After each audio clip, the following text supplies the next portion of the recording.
le langage de l'univers, un langage non verbal, un langage par conséquent pour les yeux. C'est l'observation qui conduit l'univers à s'exprimer à nous sous la forme d'un déroulement, d'un dévidement en quelque sorte des processus qui ont donné naissance aux choses et aux êtres.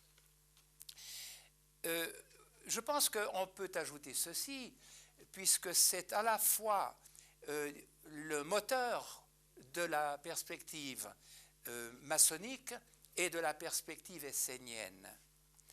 Puisque l'univers est un langage qui s'adresse à l'œil et qui passe par nos yeux, eh bien, dans la mesure où nous contribuons à nourrir cet œil, où nous le mettons à contribution, dans cette mesure, nous dirigeons l'être humain vers la possibilité de saisir ce langage. On peut dire que tout le symbolisme maçonnique a cette raison d'être, parler un langage non verbal qui va amener l'individu par-delà les symboles, en comprenant ce que ces symboles expriment, mais il les comprend selon ses possibilités au fur et à mesure du développement de celles-ci, et par ce qu'il a compris de ces symboles, il se met en mesure d'entrer dans la compréhension visuelle de l'univers. C'est exactement la perspective qu'ont développé les Esséniens, et on l'a vu tout à l'heure, en passant du moins, qu'a développé le Jésus historique avec son enseignement tout autre que l'enseignement aussi bien juif que chrétien.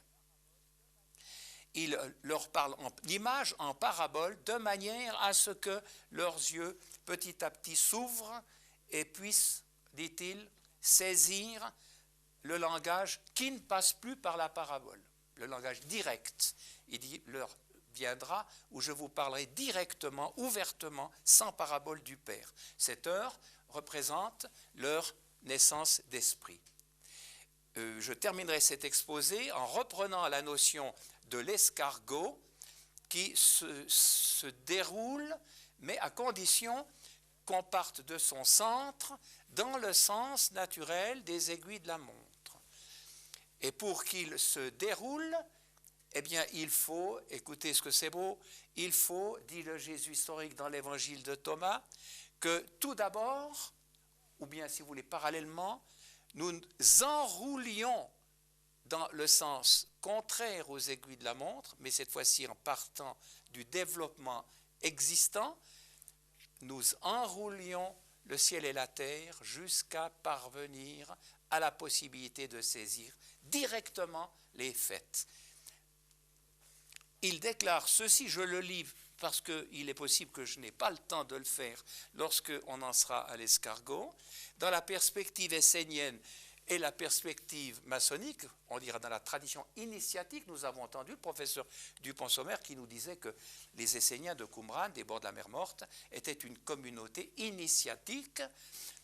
Eh bien, dans cette tradition, l'individu qui vient du profane, du monde, disons, illustré par l'idée de la pierre brute, le centre ne peut plus se manifester, on l'a entouré de fausses notions, d'idées reçues, de croyances. Eh bien, l'individu doit tailler son être, sa pierre, pour la rendre d'abord cubique. Autre image, il doit se dévêtir, il doit devenir tout nu. Autre image, il faut que la peau qu'on lui a mise quitte la chair, etc. Nous y arrêterons dans nos prochains exposés. Ce qu'il importe de bien comprendre, c'est qu'une fois que l'individu a quitté les idées des autres, eh bien, il doit parvenir à ce deuxième stade qui correspond au deuxième commandement. Tu ne te feras pas d'image, c'est important, pas de représentation. Donc la chair et le sang, si vous voulez, l'œil photographique, qui est l'œil physique, cet œil-là ne doit plus intervenir. Tu dois dépasser tout cela. Alors il dira, il faut que le ciel et la terre, tout ce qui est photographiable, s'enroule devant votre face, de manière à ce que vous parveniez à saisir directement, par l'intermédiaire de l'œil fils, votre inconscient, le langage des faits, les faits eux-mêmes, et a créé à cette mesure. Dans Thomas, 2 déclarations de lui, qui sont les suivantes. Tout d'abord la 11e. Ce ciel, donc le ciel des nuages, dit-il, passera. C'est justement le ciel dont on vient de parler. Et celui qui est au-dessus de lui passera. C'est-à-dire, c'est le ciel des docteurs de la loi dans lesquels ils envoyaient leurs morts. C'est le ciel des chrétiens qui est situé par là-haut, un peu plus haut que les nuages si possible. N'est-ce pas? Tout ceci est nul, tout ceci passera, mais ceux qui sont vivants ne mourront pas. Vivants de cette vie-là, de la relation avec l'univers qui parle, n'est-ce pas? Et dans Thomas 111, c'était le 11, maintenant le 111, voici, Jésus dit, les cieux, le ciel physique, ce ciel-ci, disait-il, les cieux s'enrouleront, ainsi que la terre en votre présence, et le vivant issu du vivant, le vivant est celui-ci, qui est issu du vivant, mais la psyché, le psychisme issu de ce vivant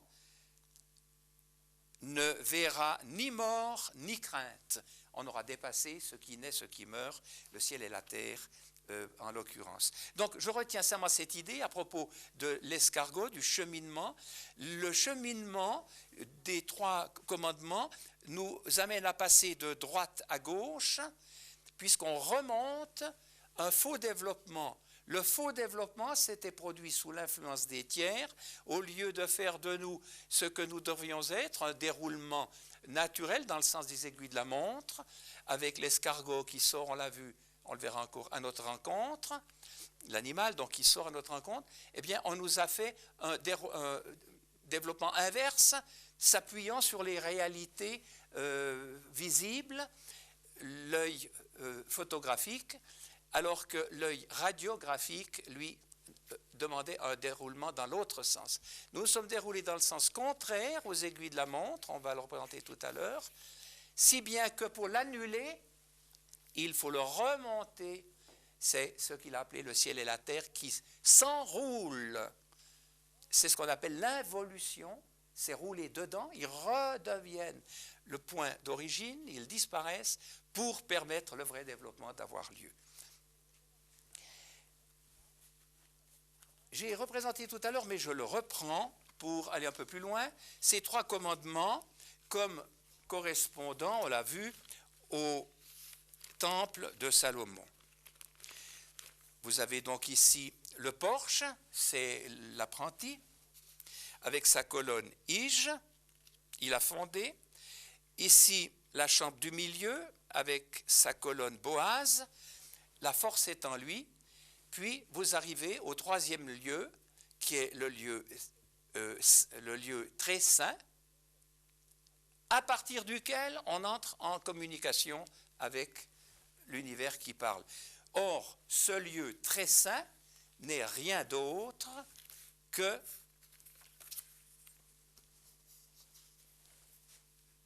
ce que les Esséniens ont appelé l'Esprit Saint. C'est l'esprit dégagé de nous, dégagé du moi, rattaché au tout, qui nous ouvre la communication avec le tout. C'est ce qu'on aurait appelé également, ce qu'ils appellent, et ce que les francs-maçons appellent le Fils. Il faudrait ici un signet blanc pour qu'il corresponde. Le Fils, c'est l'œil qui est ici, à partir duquel la lumière se fait donc. C'est l'Orient proprement dit, d'où le jour se lève, n'est-ce pas? Alors nous avions représenté la chose de cette façon.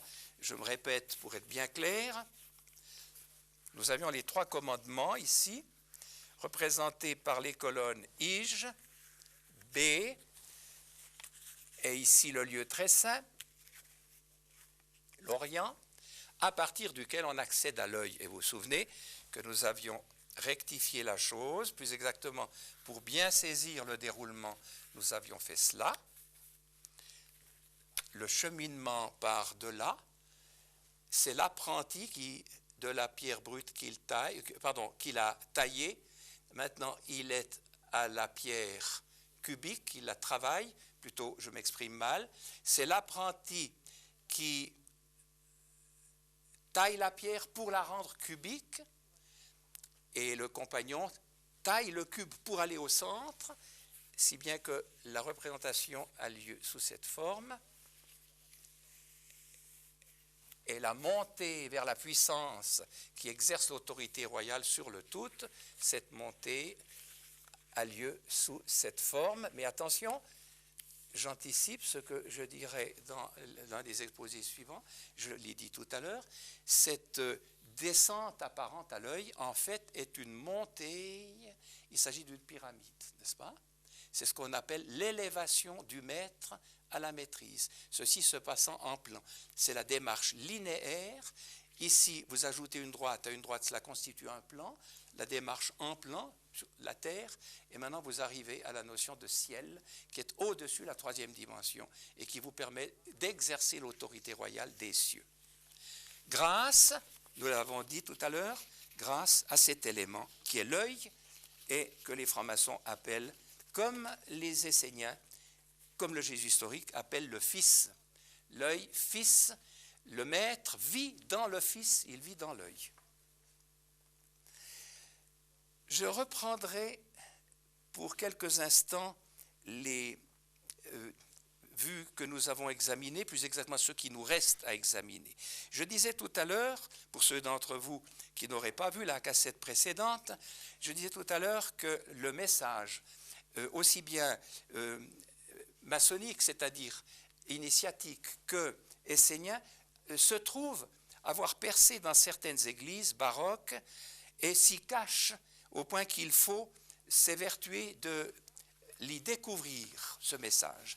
Il s'y cache pour à la fois exactement ce que le Jésus historique dira, pour que ces perles ne soient pas jetées à des pourceaux, et puis deuxièmement, pour que celui qui veut les recueillir, ces perles, eh bien, soit sur la voie du développement et obtienne bien davantage que ces perles, à savoir la communication directe avec le tout qui ne cesse d'enseigner l'œil intérieur et qui lui transmettra cet enseignement. Ces colonnes, on peut donc, pour illustrer la chose, on peut les placer ici, de manière à être bien clair dans notre développement. Ici, l'Esprit Saint qui correspond aux épousailles. Vous vous souvenez, nous avons relevé que tout en haut de la pyramide, en quelque sorte, se trouve l'œil au centre du triangle, l'œil qui rayonne, attention, ils vous disent tous dans les églises, les responsables, les prêtres, ils vous disent tous c'est l'œil de Dieu. Non, non, non, on l'a vu, ce n'est pas l'œil de Dieu, c'est l'Esprit Fils en nous qui justement doit nous mettre en relation avec l'univers vrai Dieu. C'est ce qu'ils ont appelé l'allié qui nous allie. Il est lui-même allié à la puissance de l'univers et il nous allie, notre psychisme étant représenté par le triangle jaune, il nous allie à l'univers. C'est la nouvelle alliance par l'esprit, comme on l'a entendu tout à l'heure dans la bouche du maître de justice de Qumran. Nous observons ce tableau. Qu'est-ce qui nous frappe? Vous avez un personnage ici qui tient une hache. Eh bien, quand on a quelques petites, disons, formations par l'entremise du christianisme, eh bien, on sait que le papa d'un certain Jésus était charpentier, n'est-ce pas? J'ai posé la question au prêtre de Reckingen, qui m'a dit, oui, oui, c'est Joseph. Puis je lui ai dit, vous avez remarqué qu'il tient une équerre ici, Joseph. Ah, il n'avait pas pris garde. Enfin, c'est celui qui a la hache. Bon, au-dessus, lui demandai-je, quel est le personnage qui est au-dessus? C'est Jésus. Ah non, non, non, non, non, il n'est pas question de Jésus, là, pas question. Non, non, c'est de nouveau Joseph. Ah, j'ai dit, c'est deux fois Joseph, ici, là, et puis là. Ah non, non. D'autant plus vous vous souvenez qu'ici, l'ange, je l'ai dit, a un voile, mais il n'a pas d'aile. C'est camouflé pour le regard du profane. Il est né d'eau, il naît d'esprit, et il arrive précisément aux épousailles qui sont là, n'est-ce pas? Les deux éléments, l'œil et le psychisme qui fait ce trajet, se rejoignent là-haut Et alors, ils entrent dans la chambre nuptiale, on a vu, représenté par l'œil. C'est l'œil, fils, qui est le temple, proprement dit, de Salomon, achevé, puisque c'est lui qui représente l'Orient, proprement dit, grâce auquel la nature-univers, le colimaçon, l'escargot, se développe et vient jusqu'à nous. Par question, donc vous voyez, c'est par ignorance, je ne pense pas seulement par ignorance. Il doit voir quand même qu'il y a un certain danger pour insister sur le fait qu'il n'est pas question de Jésus là-dedans. Ici, vous avez, j'ai là un poster qui a eu du mal à venir, parce que, plus exactement, j'ai dû le refaire faire parce que beaucoup trop foncé pour vous, que j'utilise pour, au fond, vous montrer le problème.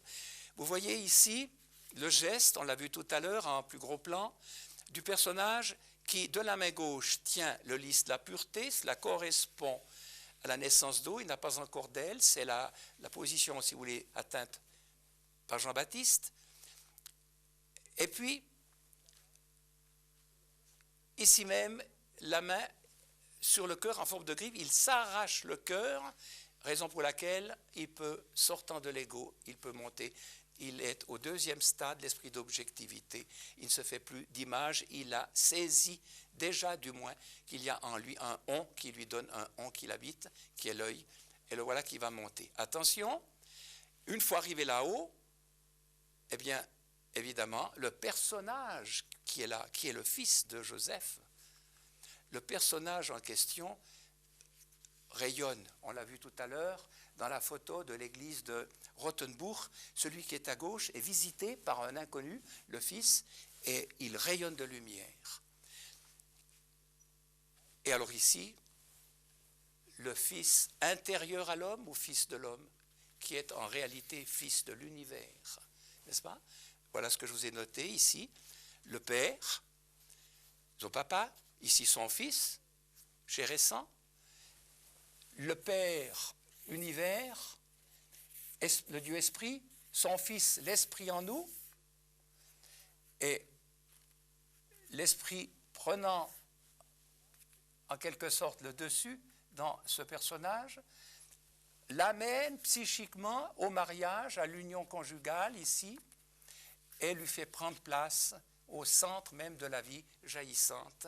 C'est l'Esprit Saint dû à l'alliance entre ce fils de l'univers et le fils tout simplement de chair et de sang de quelqu'un. On comprend que, disons, le curé de l'église en question soit mal à l'aise s'il a été jusque-là, parce que on enseigne justement que Jésus n'avait pas Joseph pour père, vous voyez. Alors ça tombe assez mal ici même. Ici vous avez les deux pères, le Père céleste et le Père terrestre, les deux fils, le Fils terrestre et le Fils céleste, et le personnage Fils terrestre peut faire alliance grâce à l'œil qu'il habite avec l'univers. C'est tout simple, c'est parlant, c'est superbe.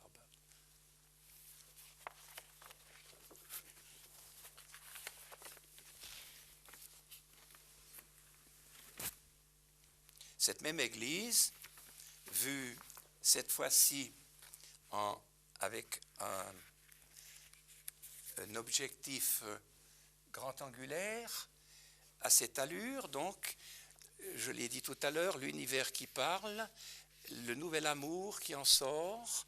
Le curé me disait que c'est l'Esprit Saint, absolument pas. L'Esprit Saint n'est pas là-dessus, il est justement dans ce domaine-là, on vient de le voir, il fait partie du triangle, il est dans la personne humaine et pas là-haut, n'est-ce pas?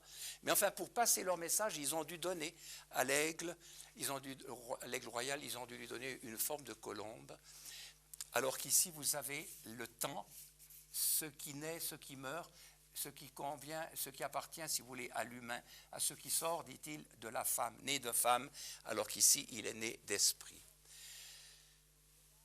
Vous vous dites, dans tout cela, le triangle est là, vous avez le grade d'apprenti, le Jésus en question est devenu compagnon, c'est souligné, on l'a vu, par l'équerre que portait son père, le voici qui arrive à la maîtrise, il rayonne de la lumière du Fils. Mais alors, où sont les tables de la loi? Vous voyez, la question est intéressante. Est-ce que dans cette Église, qui a tout cela, on n'aurait pas les fameux commandements représentés par les 3 degrés de lumière conduisant à l'œil. Eh bien, j'ai cherché, je dois dire, j'ai dû chercher un moment, et c'est sur la base de ce que m'avait indiqué un ami qui m'avait précédé. Il avait trouvé, les tables, il les a trouvées au plafond. Eh bien, il a fallu chercher très très longtemps pour découvrir ces tables au plafond. Elles sont là. Je vous en ai fait une photo au téléobjectif. Les voici. Je pense que, grâce aussi aux possibilités offertes par la vidéo, vous les verrez. Vous voyez, extrêmement intéressant. Elles sont hors de la portée du profane. Il n'y a que le chercheur qui a compris que le message originellement chrétien, non pas gnostique, mais réellement développant l'œil, c'est-à-dire les possibilités de connaître, qui affranchissent l'homme, ce message a subsisté pour entrer, on peut dire, par la toute petite porte, furtivement, dans cette église.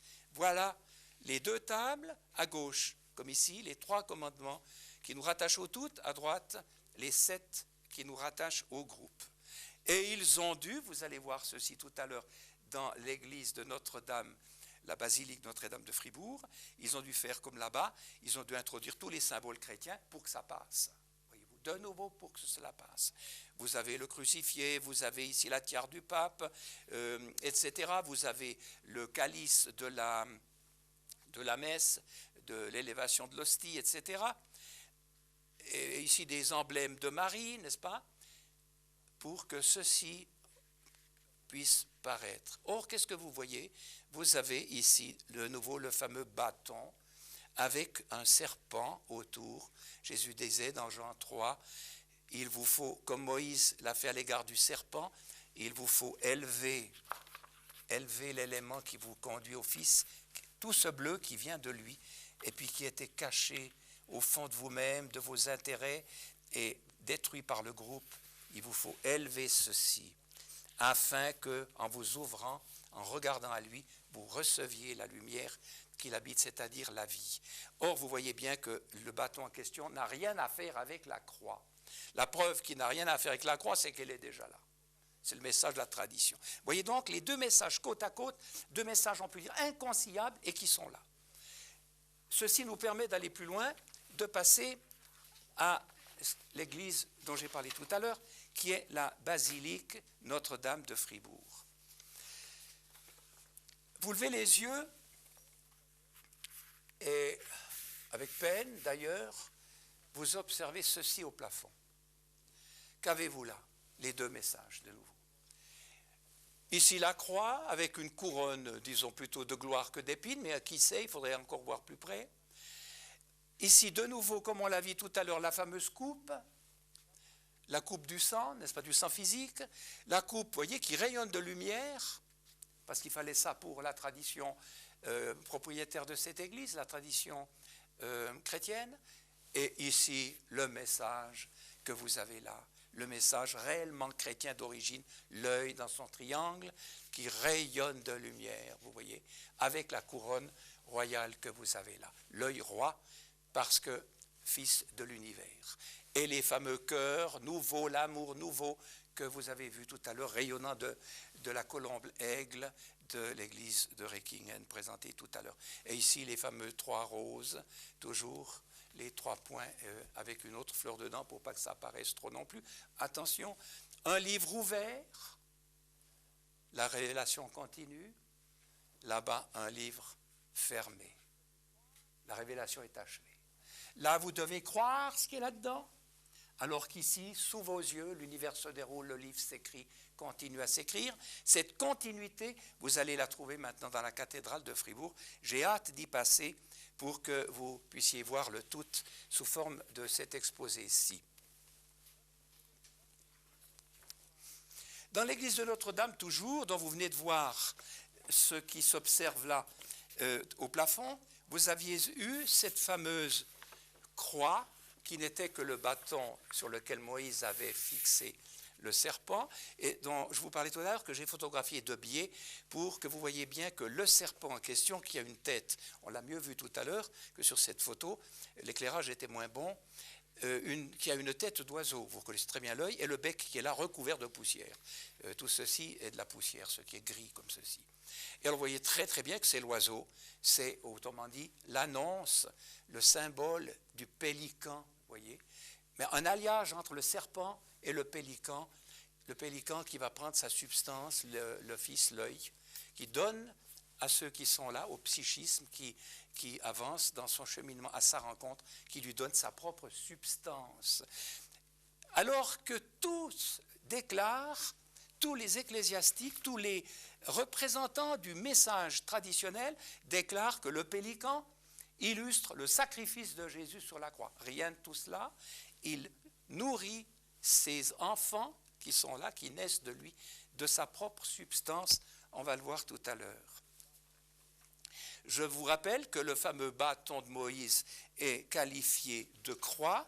Voici ce qu'on lit dans l'ouvrage Les monuments d'art et d'histoire du canton de Fribourg, dont j'ai parlé tout à l'heure, le tome 2 de Marcel Stroum. Quant à la bavoie, c'est la bavoie au sud de la chair. C'est un dôme hémisphérique. Le plafond montre une colombe dans une gloire de rayon, ici. Et le dessus de la calotte, ici, est décoré d'une guirlande de laurier, d'un serpent, alors que c'est un oiseau, vous voyez, et d'une croix, alors que c'est un simple bâton, on l'a vu tout à l'heure ici, je vous le répète. Non, c'est dans l'église de... C'était dans l'église de Reckingen. Là, voilà. Ici, donc, le bâton que vous avez là, avec le serpent, qui image l'œil fils, précisément, c'est-à-dire la table de gauche.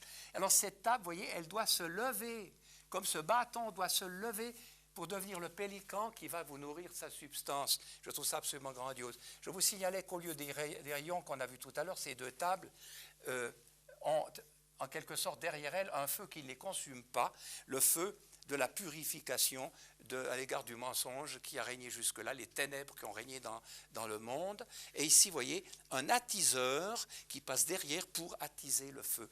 Il est venu jeter un feu sur la terre.